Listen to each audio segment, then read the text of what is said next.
তো hey guys welcome back to my YouTube channel. প্ৰথমতে সকলোকে নমস্কাৰ জনাইছোঁ। তো কথাটো হ'ল এনেকুৱা, মানে মই এজন আজি এনেকুৱা মানে বিশেষ ব্যক্তিৰ কথা ক'বলৈ গৈ আছোঁ।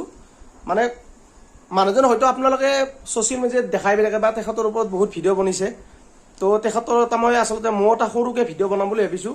তো ভিডিঅ'টো ষ্টাৰ্ট কৰাৰ আগতে আপোনালোকক কিছুমান কথা কৈ ল'ব খুজিছোঁ। মানে কথাটো হ'ল এনেকুৱা যে আপোনালোকে মোৰ ভিডিঅ'টো আপোনালোকে চাই, কিন্তু মোৰ আচলতে ভিডিঅ'টো আপুনি চেনেলটো ছাবস্ক্ৰাইব নকৰে।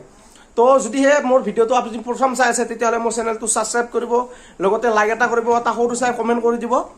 তো ভিডিঅ'টো যদি ভাল পায় অকণমান শ্বেয়াৰো কৰি দিব। তো মোৰ অলপ ছাবস্ক্ৰাইবাৰটো কম আছে, তো জলদি 1K কৰি দিয়ক। তো ভিডিঅ'টো আজি আৰম্ভ কৰিবলৈ গৈছোঁ। তো তেতিয়াহ'লে আপুনি ভিডিঅ'টো স্কিপ নকৰাকৈ চাই থাকক। তো বলক এতিয়া আমি ভিডিঅ'টো আৰম্ভ কৰোঁ। তো আজি আপোনালোকক ক'বলৈ গৈ আছোঁ আমাৰ যোনটো ফৰেষ্ট মেন অফ ইণ্ডিয়া, তো যাদৱ পায়েঙৰ কথা, পদ্মশ্ৰী যাদৱ পায়েং। তো তেখেতৰ কথা আচলতে মই একোৱে ক'ব নোৱাৰোঁ আপোনালোকক। তেখেতৰ মানে ইমান মানে কি পৰিচয় মই ডাঙৰ আচলতে অসম্ভৱ কথা, তেখেতৰ বিষয়ে কৈ কাৰণে শেষ কৰিব নোৱাৰিম। তো তেখেতৰ সৰু এটা আপডেট দিবলৈ বিচাৰিছোঁ। তো আমাৰ যোনটো আমেৰিকাৰ আচলতে মেক্সিকো চহৰ হয়, তো এই মেক্সিকো চহৰৰ আচলতে মেক্সিকো চৰকাৰে আচলতে যাদৱ পায়েঙলৈ এটা মানে কি চুক্তি আপোনাৰ কৰিছে যে তেখেতে বছৰত 3 মাহ তো মেক্সিকো চহৰত যাব লাগিব। তো মেক্সিকো চহৰত আচলতে যাদৱ পায়েং যাব কি কাৰণত যাদৱ পায়েঙৰ আচলতে মানে কি মেক্সিকো চৰকাৰে মানে চুক্তি কৰিলে। তো আচলতে কথাটো হ'ল এনেকুৱা যে যাদৱ পায়েংটো আপোনালোকে জানে সকলোৱে অৰণ্য মানৱ। তো তেখেতে মানে মানে মানে চাৰিওপিনে গছপুলি মানে ৰোপণ কৰি থাকে। তো সেই উদ্দেশ্যে মেক্সিকো চহৰত আচলতে মেক্সিকো যিটো বনাঞ্চল আছে সেউজীয়া কৰাৰ উদ্দেশ্যত মানে কি আপোনাৰ যাদৱ পায়েঙৰ লগত আচলতে কণ্টেক্ট কৰিছে, তেখেতে চুক্তি স্বাক্ষৰ কৰিছে।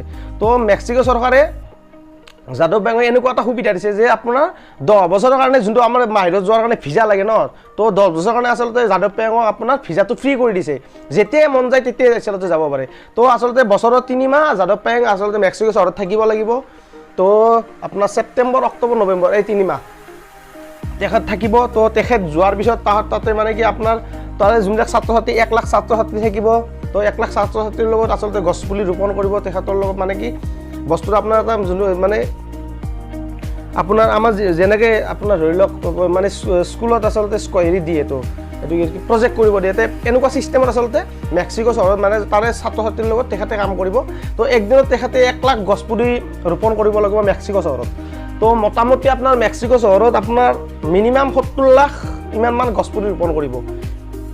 তো এনেকুৱা কাম কৰিব গৈ আছে আমাৰ আচলতে আমাৰ অসমৰ এজন মানুহ, তো অসমৰ বুলি ক'লে বিশ্ববিখ্যাত বুলি ক'ব লাগিব আচলতে পদ্মশ্ৰী হয়, পদ্মশ্ৰী যাদৱ পায়েং ডাঙৰীয়া। তো তেখেতক আমি ধন্যবাদ মানে মোৰ চেনেলৰ পৰা ধন্যবাদ জ্ঞাপন কৰিছোঁ।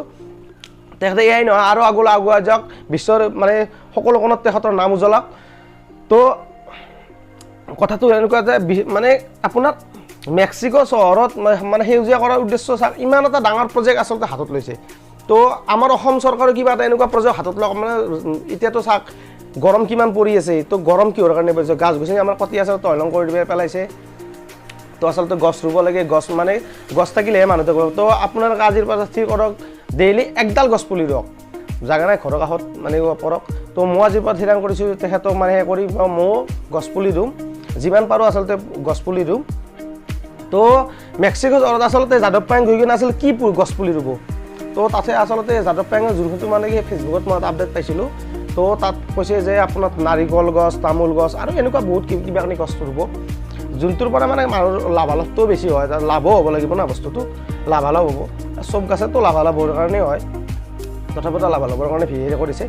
তো এইখিনি আছিল আচলতে যাদৱ পায়েঙৰ বিষয়ে ক'ব লগা। যদি ভিডিঅ'টো মোৰ ভাল লাগিছে লাইক কৰিব, শ্বেয়াৰ কৰিব, লগতে মোৰ চেনেলটো আপুনি যদি নতুন চাইছে ছাবস্ক্ৰাইব কৰিব। তো আজিলৈ মানে এতিয়ালৈ টাটা।